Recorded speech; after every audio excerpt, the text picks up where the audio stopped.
Link is a gay icon, ladies and gentlemen. If there's anybody in the room that could shantae and slay harder than RuPaul, it is Link. And Polygon wrote the biggest cringe article in the world called Link is a Gay Icon, and Zelda fans know it. The Legend of Zelda's queer themes are more than just subtext. And of course, this is coming out because the brand new Tears of the Kingdom game, the much anticipated sequel to Breath of the Wild, is coming out. But gaming on the 8-Bit Eric channel. He's not a gaming channel anymore. All he does is cry and get triggered over woke stuff. That's probably what half of you guys are thinking, but thankfully, the LGBTQ community is doing all the heavy lifting for me and making these ridiculous false narrative commentaries that are just full of fucking weirdness, all right? I get it. You guys want Daddy Link to come and live your wildest fantasies with you. This article is just outrageous, honestly. Outrageous, but I'm not surprised that Polygon did it. Just glancing at it real quick, you could just see that they talk about all sorts of stuff right here. Like, let's look at this first paragraph right here, right? Legends of Zelda's... I'm so tongue-tied today. The Legend of Zelda's beloved and iconic protagonist Link is tagged in more than 17,000 pieces of fan fiction. We gotta love fan fiction on Archive of Our Own. Among those stories, more than 300 are tagged with trans Link.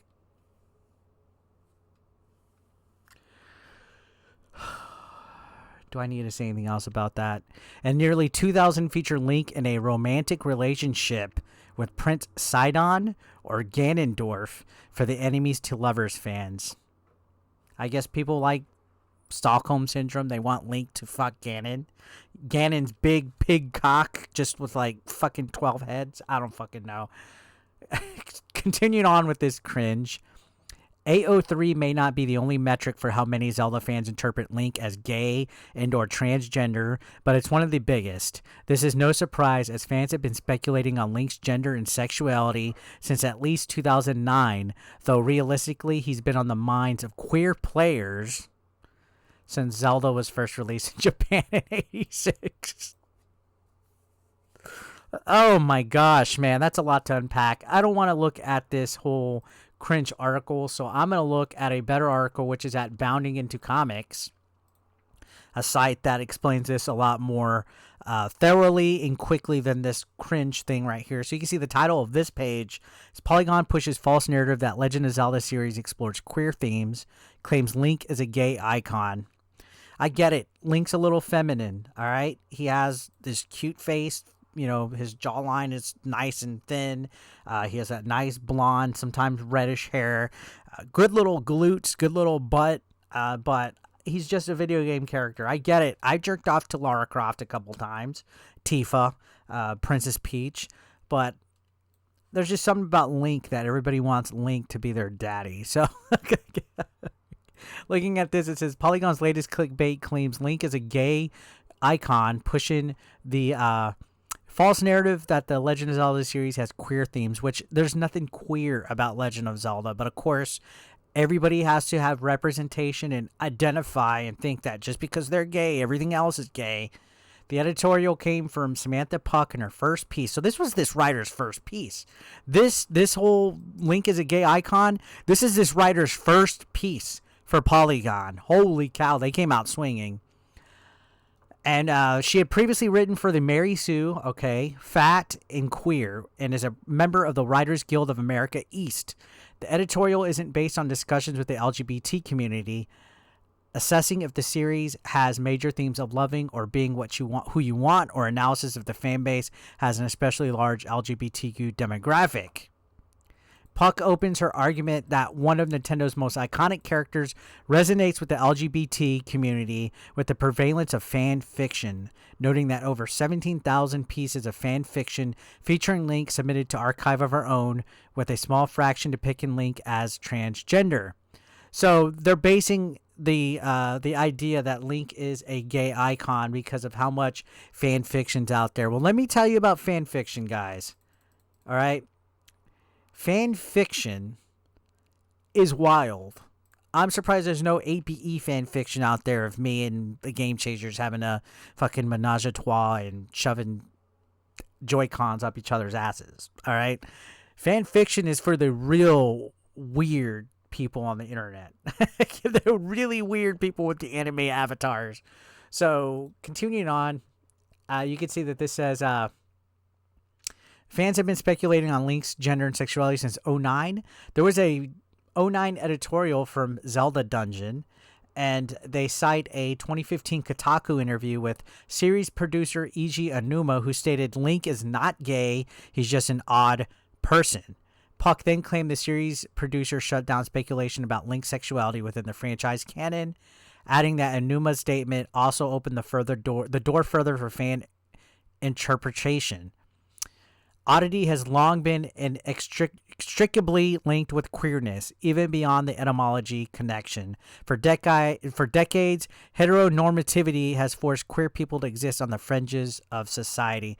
So, Puck, the writer of this article, is taking the word odd, like, oh, Link is an odd person, and using that to twist it into queer, all right? Just because somebody's odd or even queer doesn't necessarily mean they're gay.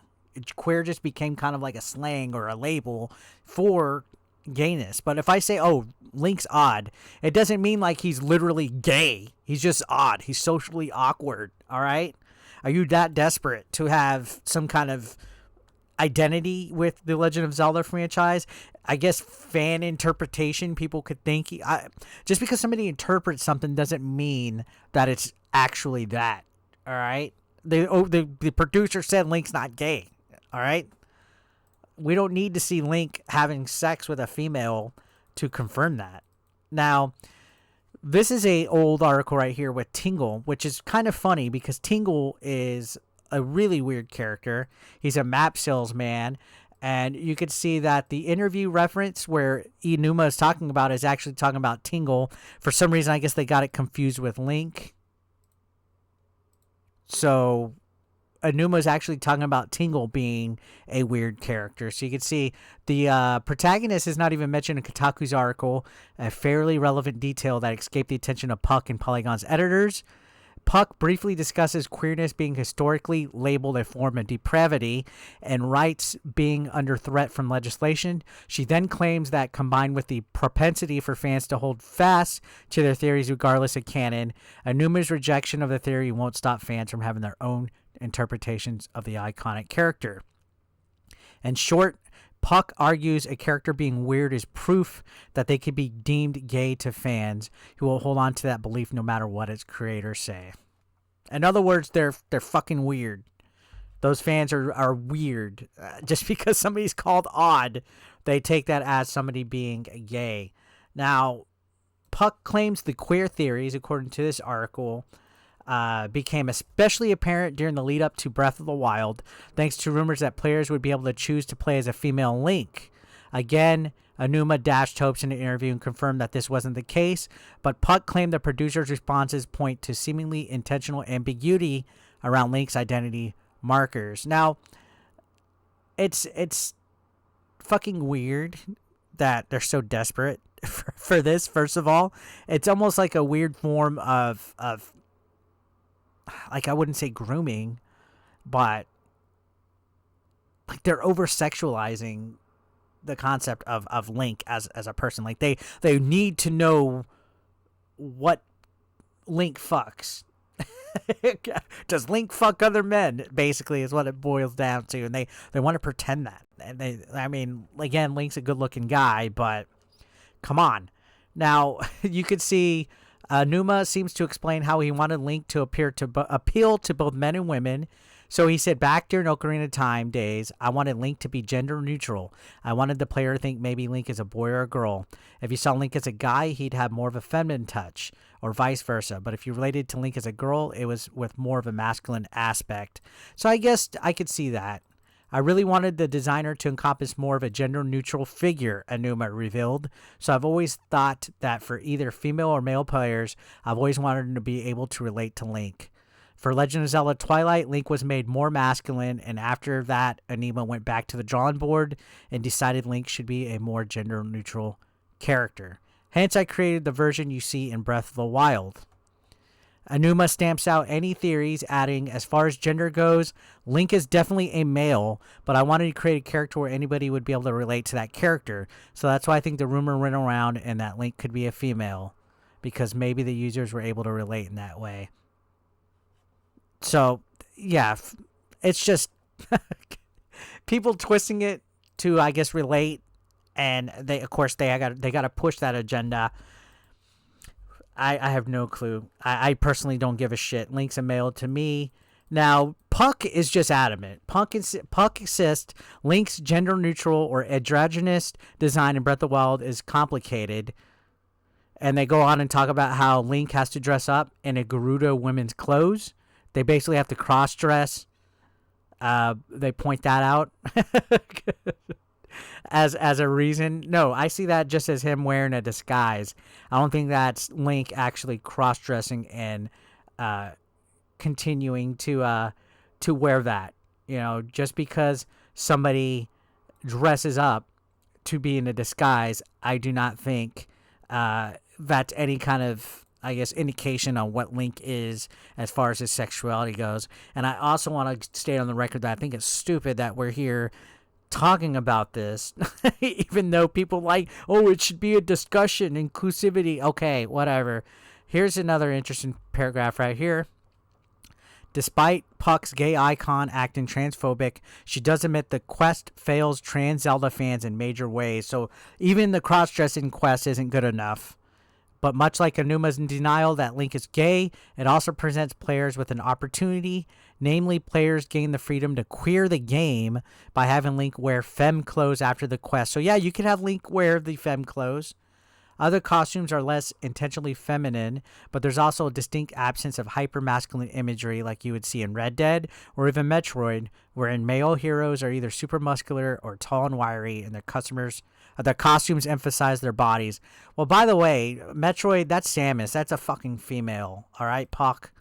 So if you guys want to take a gander at this ridiculous article that's trying to justify that Link is gay, go to Polygon and read it, because I'm about done with it. What do you guys think?